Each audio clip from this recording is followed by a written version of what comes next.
Hello guys, आज हामी चाहिँ निग्रो टिप्न आएको। म चाहिँ यस्तो निग्रो टिपेँ अनि निग्रो टिप्ने मान्छे हुनुहुन्छ है निग्रो घारीमा। एकजना यता पर देखिनु हुँदैछ। म चाहिँ निग्रो टिप्दै हिँड्दैछु यहाँनिर। निग्रो पनि भेट्दैछु फेरि अलिअलि। यस्तो यस्तो निग्रो भेटिँदैछ हाम्रो जङ्गल।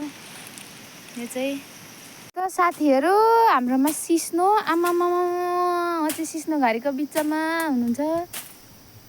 लट्ठीले सिस्नोलाई हिर्काउँदै निग्रो टिप्दै हुनुहुन्छ।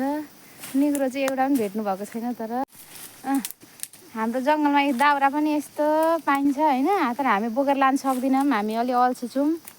हामी निग्रो पनि भेट्दैनौँ बेला बेला चाहिँ। अनि हाम्रो साथी एकजना हराइ गर्नु चाहिँ हामी खोज्न जाँदैछौँ।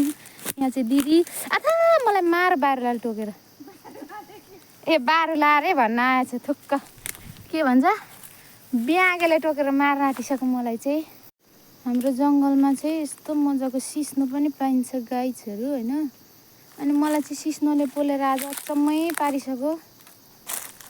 हाम्रो निग्रो अब भारी पुग्यो होइन। यति निग्रो। अब हाम्रो दिदी यहाँ हुनुहुन्छ, म यहाँ छु। अब बाई, हामी अब घर जाने। हाम्रो साइकल यहाँ छ।